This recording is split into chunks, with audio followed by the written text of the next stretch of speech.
Hi guys, welcome to the channel. If you're new here, I would highly recommend that you hit the subscribe button as well as the notification bell so that you're able to get notification every time I do post a new video.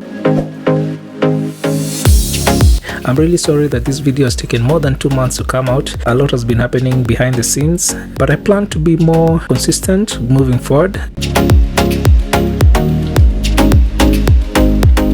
Though the weather was good for working at the Expo 2020, it actually affected my trip to the Dubai, which is the largest Ferris wheel in the world, and then ended up cancelling that day's session. Then eventually they refunded me.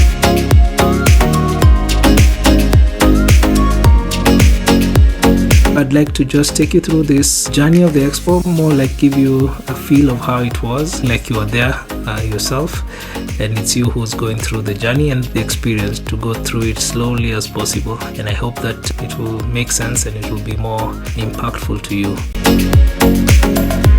The next station is Al Safa. So we are at the Dubai Expo's train station point, the metro. Very beautiful station. Good for the Expo. Looking awesome, looking awesome.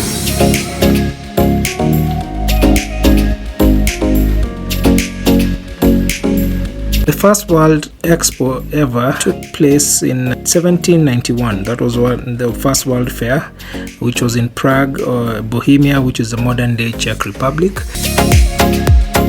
The Expo itself was meant to be held in 2020, but due to COVID, when COVID came out, they were forced to move it to October 2021, from 1st October till end of March.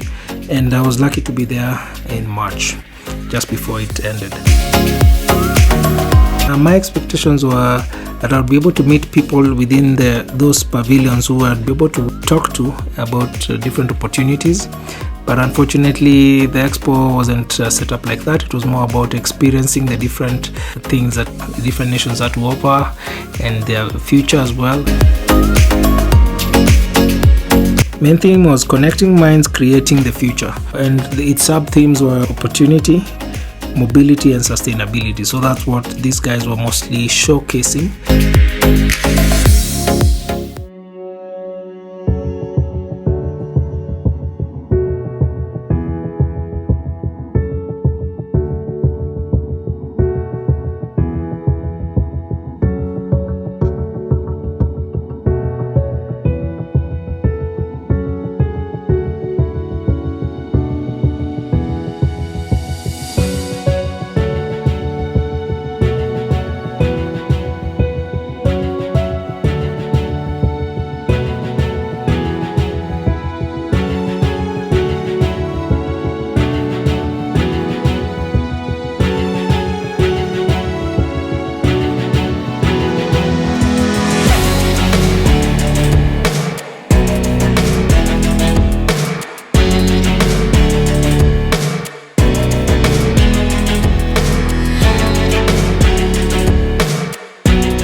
Dubai Expo, looking awesome.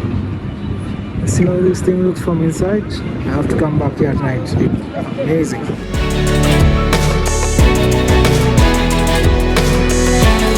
The Wasl Dome is actually a very beautiful dome at the middle, and it cost a bit of money. I think it was almost $750 million. The whole expo cost almost $7 to $8 billion, but it earned them more than 277,000 new jobs created, and the revenues that came from spending that was more than $40 billion that was injected in the economy.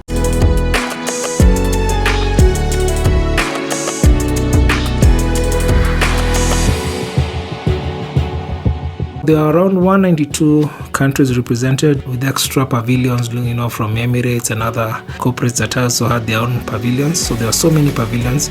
There was no way you could visit all the pavilions in one day. So I started with the small African countries like Rwanda, Kenya, Chad.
Bear in mind, just a few pavilions are actually left standing. Most of the others were pulled down. So this journey is really taking you back to what was.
You normally would get a passport that you'd use, and you'd get stamps every time you visited a pavilion, a yellow passport for the expo. I ended up, I think, getting around 22 stamps.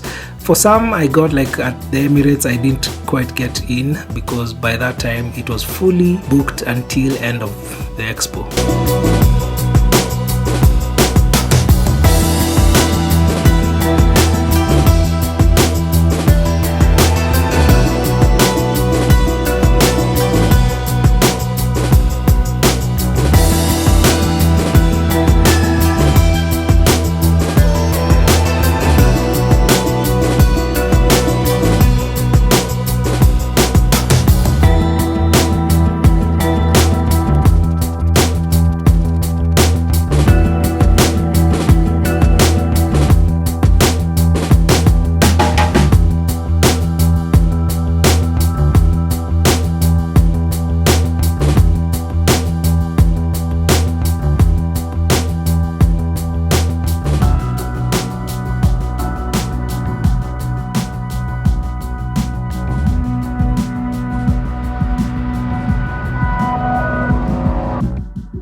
To the Kenyan Pavilion. It was well set up at the outside. You could see some of our heroes.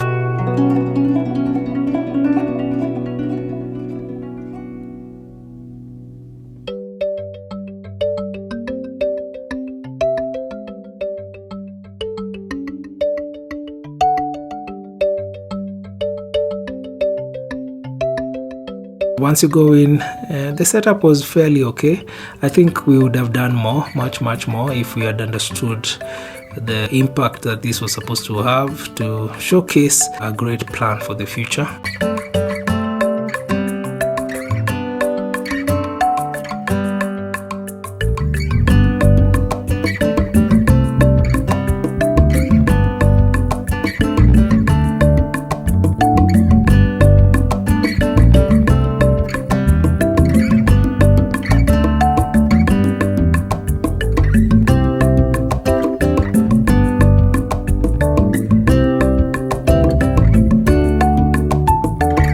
But what I liked about the Kenyan Pavilion is they had this duka or a shop and we could see that there was a lot of engagement there. People are buying coffee and tea and taking time to sit and before they continued in their long expo journey.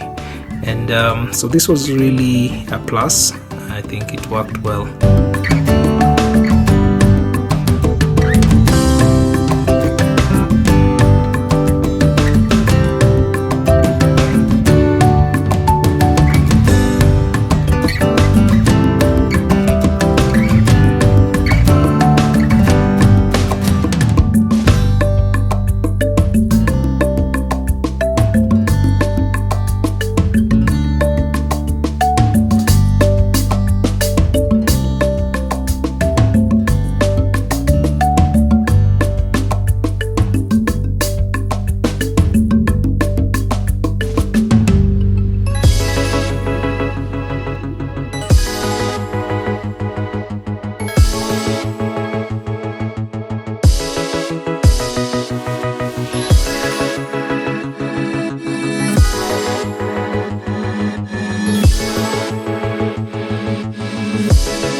stroll through our pavilion. All you need to do is open the doors of your choosing to experience an extraordinary Morocco beyond your expectations.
Morocco has had a lot of stuff, showing a lot of stuff, but I need to get something to eat.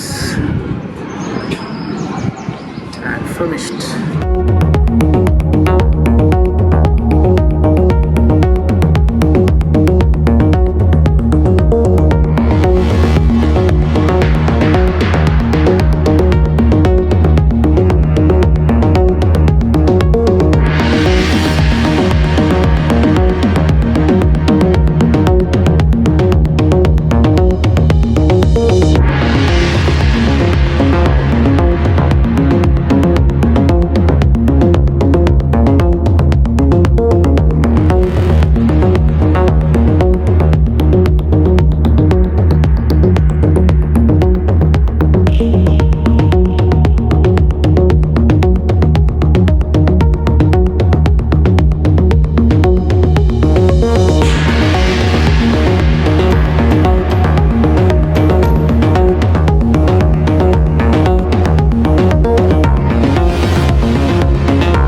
Moving forward, we will continue to summon this spirit, and together with nations throughout the world, we will work to build a better future. So thank you again for being here, and please enjoy the evening. Take care.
problem-solving capabilities promise to revolutionize the way we live, work, and create.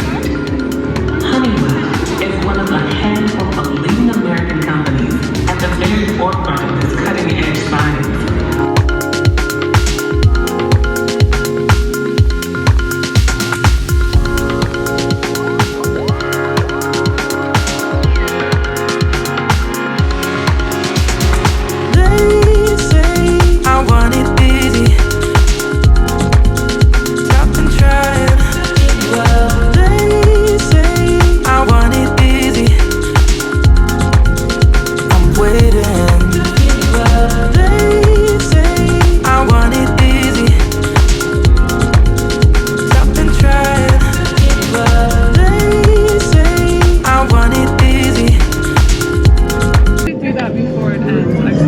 Yeah, before the expo ends.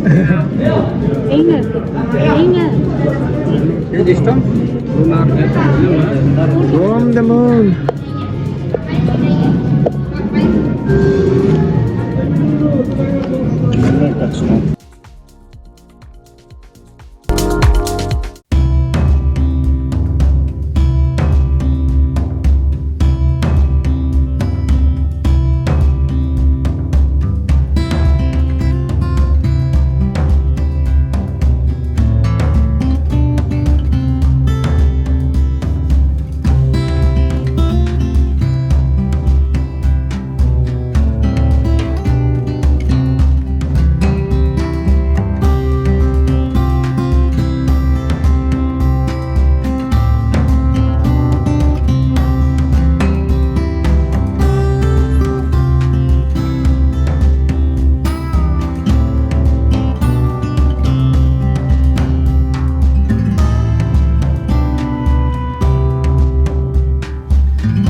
At night, the pavilions really came to life with wonderful light shows.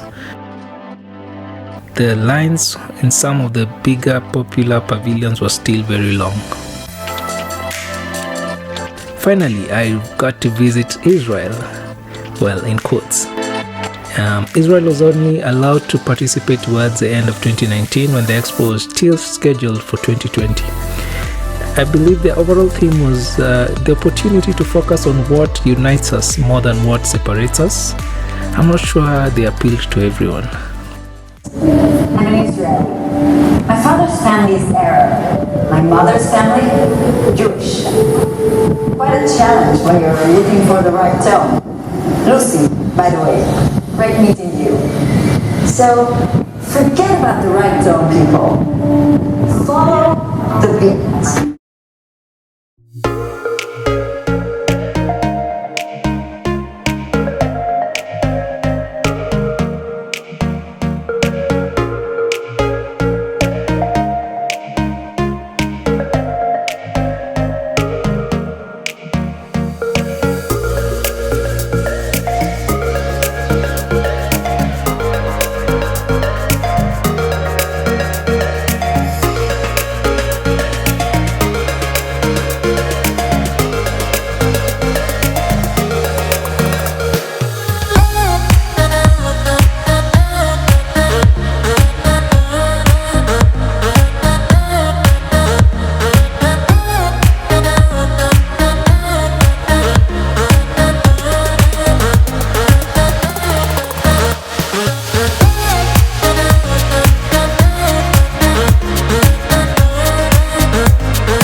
In my opinion, the Saudi Arabian Pavilion was one of the best, if not the best, pavilion I had visited.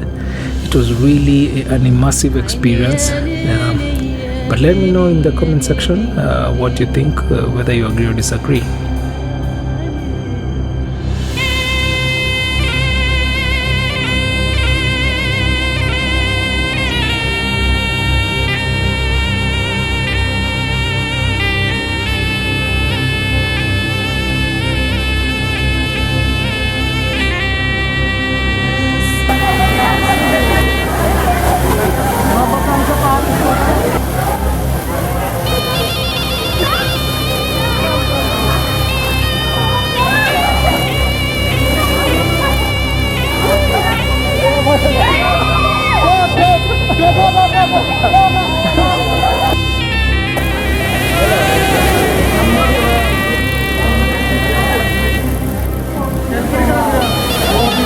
Next one.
Another major surprise was the Palestinian Pavilion, which took us through a journey of the senses from sight, sound, touch, taste and smell, and I think it was an awesome pavilion to visit.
So I'm heading to the Egyptian Pavilion to see what I can show you guys, because this is the last one. I think after this I need to go to the train to run, but there's a long line.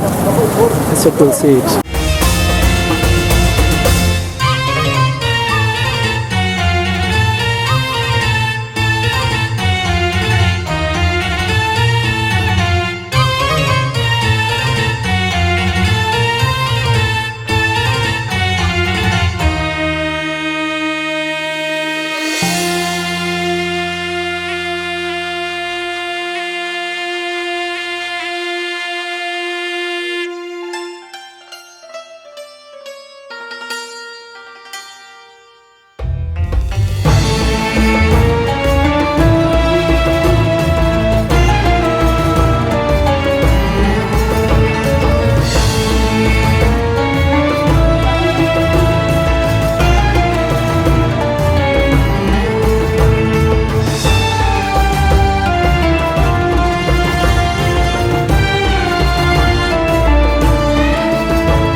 Two of the best African pavilions were the Moroccan one and as well as the Egyptian one. Actually, they rated highly as far as I was concerned in all the pavilions I visited.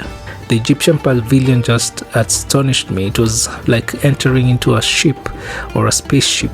All that you could see was awesome, so I also really was impressed.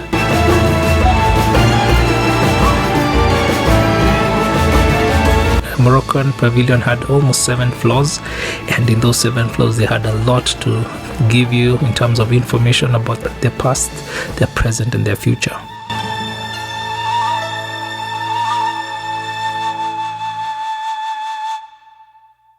Egyptian one was the bomb. Now I'm running out of time, but we want to see the Swiss one. After Switzerland, see Colombia. To Colombia, we go home.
there were many surprises as well.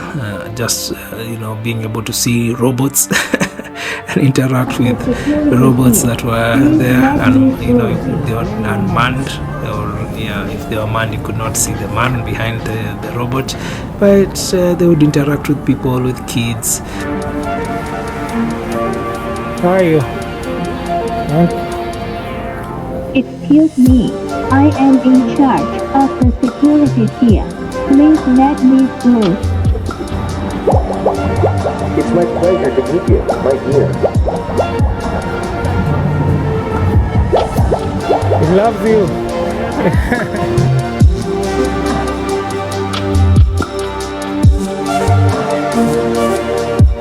It's closed. Yeah. Why? I was told it's. All pavilion, they are closing. Oh, there's nothing I can watch now, even shortly. All the stuff electronics. Really sad. And it was surprisingly a nice place also for kids, but I think considering how crazy it was walking all the places, if you had a kid, I think it would have been extra challenging. The expo was a good experience. It was worth the experience.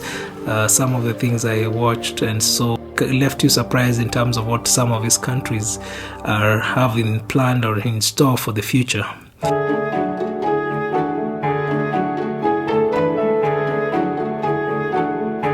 But the icing on the cake was seeing the great Wasl performance at the end, where it was just a great show.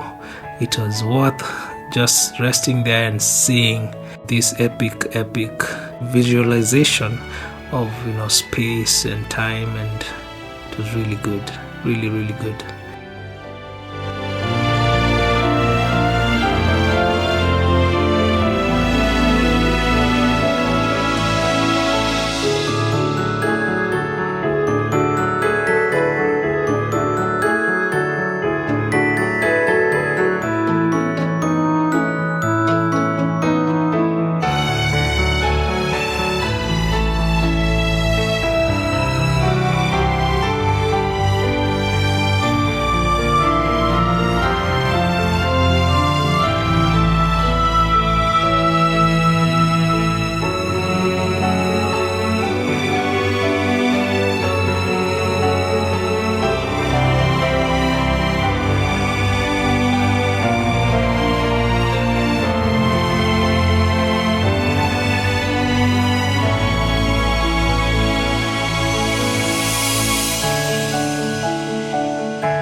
For me, it was an opportunity to see an expo it was the first time it was in the Middle East. I knew that it being in Dubai would just be the bomb, because Dubai has just set out to be the best in many ways, and it just being 5 hours from Nairobi, when I had the chance to actually go and be at this expo, I had to take it, and it was worth it. I had seen it advertised so many times before. They knew about it from 2013, and so every time you would pass through Dubai, you would see them talk about Expo 2020. So they kept marketing it for many years, way before the event itself, and that's why they were able to achieve getting more than 25 million attend the expo itself, and it was epic.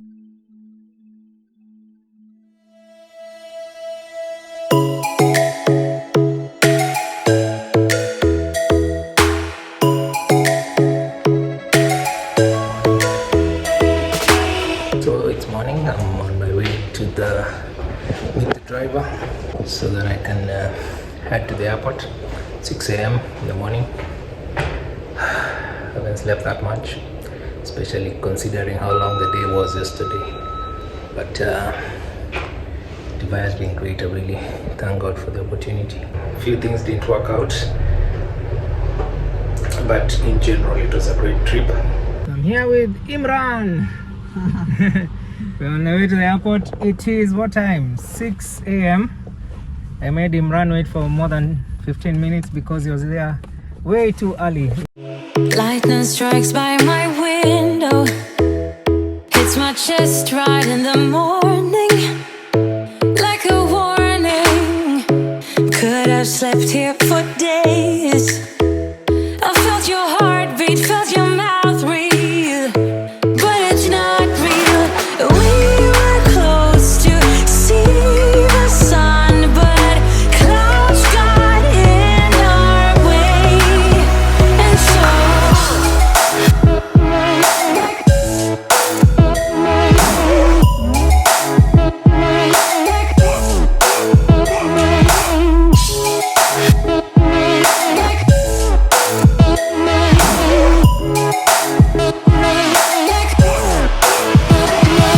I'm at the airport, and they looked at my bag, which I always don't like to check in. I've seen the line is too long, and so what I want to do is to have this quick meal. They packed for me breakfast, so I need to eat it, put on that weight inside instead, and then see how I can cross without having to line up, because I don't want to check this bag, and to be able to get out of the airport and rush home because I'm too tired. So some nice fruits.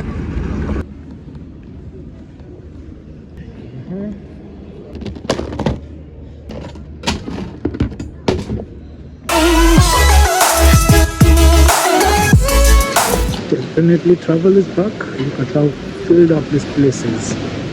It's amazing. It used to be like this. A few times I've seen videos where these places were empty.